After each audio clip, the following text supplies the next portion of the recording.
Herkese merhaba, yeni videoma hoş geldiniz. Beni ilk defa izleyenler varsa aranızda ismim Rabun, Viyana'da yaşıyorum. Farklı seviyelerde 7 dil biliyorum. Kanalımda da bildiğim dillerden, dil öğrenme taktiklerinden, uyguladığım yöntemlerden bahsediyorum. Bazen de arkadaşlarımı konuk ediyorum. Farklı kültürlere değiniyorum. Kanalıma göz atıp videoları izleyebilirsiniz. Bu videoyu çekmemdeki ana sebep son bir ayda yaklaşık 350-400 arası yeni abone kazandım. Hepiniz tekrardan hoş geldiniz diyorum. Bazı mesajlar aldım, yorumlar aldım. Çok güzel geri dönüşler oldu. Bu dilleri neden seçtiğime dair bazı mesajlar aldım. Ben de böyle kısaca bir kez daha üzerinden geçmek istedim. Yani şu an konuştuğum mevcut dilleri neden, ne zaman ve nasıl öğrendiğime dair. Aslında bu konuyla ilgili bir video çekmiştim, hangi dili öğrenmeliyiz diye. Linki açıklamalar kısmına bırakacağım. İsteyenler bir göz atabilirler. Ama ben bu videoda kendi hikayemden bahsetmek istiyorum. Yani şu an konuştuğum dilleri nasıl, ne zaman ve nerede öğrendiğimle alakalı. İlk yabancı dilim İngilizce. Ben de birçoğunuz gibi ilkokulda başladım İngilizce öğrenmeye. Daha sonra ortaokulda ama ders saatlerimiz çok fazla değildi. O yüzden yani yanlış hatırlamıyorsam hani 13-14 yaşına kadar İngilizce çok akıcı konuşamadığımı hatırlıyorum hala. Daha sonra liseye geçtiğimde benim sistemim, yani benim zamanımda lise 3+1'di. Yani bir sene hazırlık, daha sonra 3 sene lise eğitimi ve o bir sene hazırlıkta yoğun İngilizce derslerimiz vardı. Yani haftada 24 saat İngilizce dersi görüyorduk. Ve ben o hazırlıkta İngilizcemi çok iyi ilerlettiğimi düşünüyorum. Bir sene sonunda, daha doğrusu yani bir 5-6 ay sonra o kadar yoğun ders programından sonra, o kadar yoğun İngilizce dersinden sonra çok daha fazla hakimdim. Artık cümle kurup akıcı bir şekilde konuşabiliyordum. Bir de biz yazları Kuşadası'na geçiyorduk çocukken, yani o zamanlarda.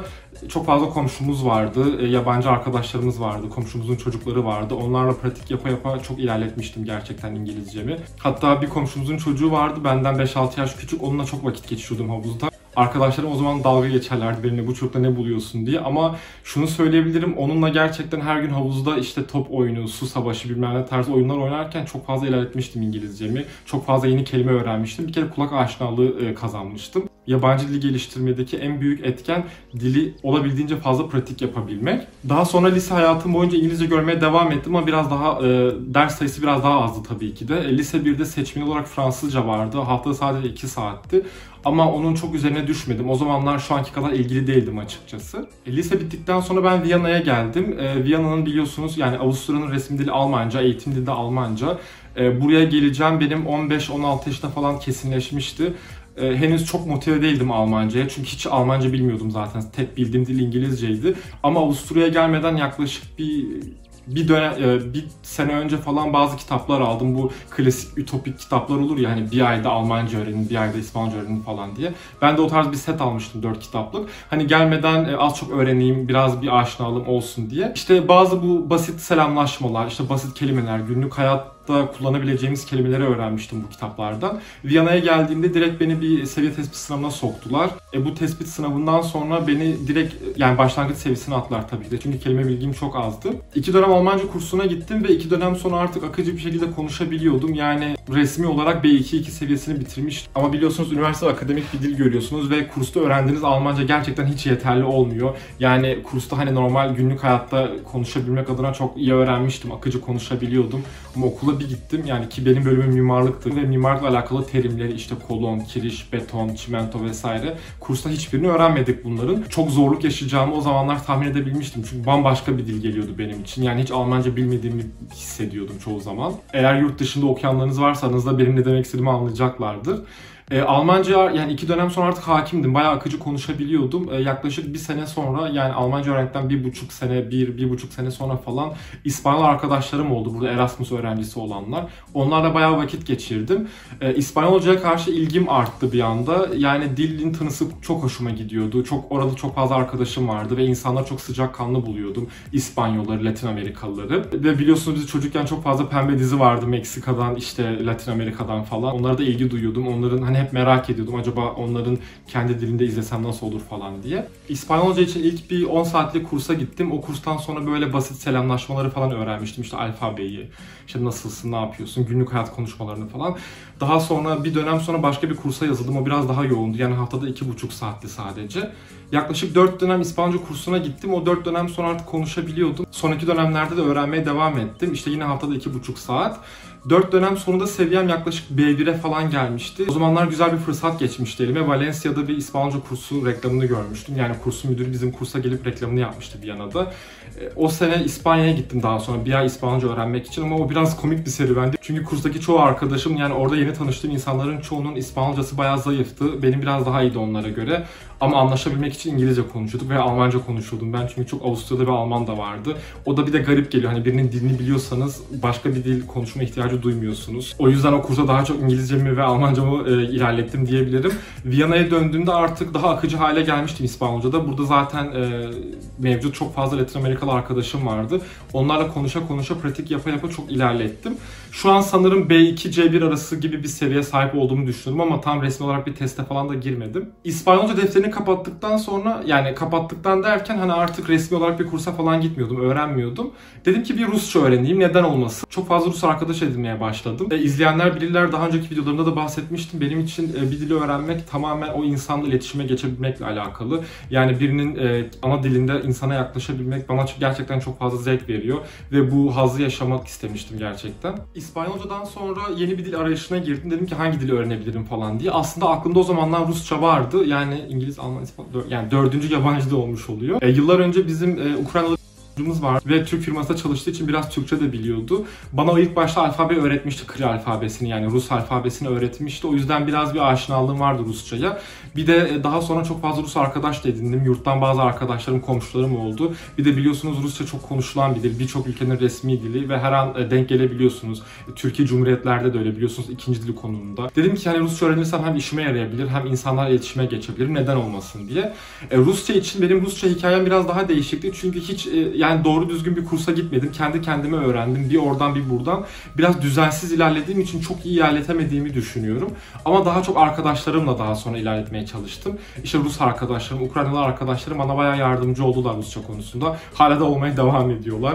Onlara buradan sevgilerimi, selamlarımı yolluyorum. Altyazı koyacağım zaten. Rusçadan sonra yine ben yeni bir dil arayışına girdim. Klasik. Dedim ki hangi dil olabilir falan diye. Bir gün Çinli bir çocukla tanıştım, yani Viyana'dayken. Ben o zamanlar tabii Rusçadan sonra hani İtalyanca veya Fransızca öğrenirim diye düşünüyordum. Çince benim için çok ütopik geliyordu. Ama bu arkadaşla bir gün böyle Çince üzerine konuştuk. Birkaç cümle söyledi bana Çince, tekrar etmemi söyledi. Sonra yazdı kağıda falan böyle karakterler. O anda böyle bir anda ampul yandı kafamda. Yani çok dedim ki ya bayağı ilginç gerçekten. Yani bambaşka bir dil, biliyorsunuz, yani tonları olan bir dil. İşte zaten alfabesi yok, tamamen karakterlerden oluşuyor falan diye. Dedim ki neden olmasın? O sene, yani o çocukla tanıştıktan çok kısa bir süre sonra Türkiye'ye gitmiştim. Benim başka bir arkadaşım vardı, Hong Konglu. Onlar hem Mandarin hem Kanton lehçesi konuşuyorlar. O arkadaşım beni çok motive etti. Bana her gün böyle ödevler veriyordu. Bu konuda gerçekten yine tekrar edeceğim aynı şey. Motivasyon çok çok önemli. Özellikle dilini konuştuğunuz bir arkadaş tarafından motive edilmeniz gerçekten çok önemli. Bu arkadaşım beni bayağı motive etmişti. Onun beni motive etmesi sonucu ben de bayağı şey öğrenmiştim Türkiye'deyken.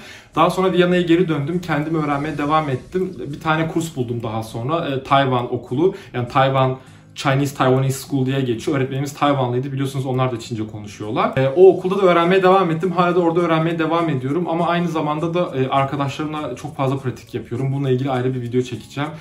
Hep maruz kalmaya çalışıyorum Çince. Çok yazışıyorum işte.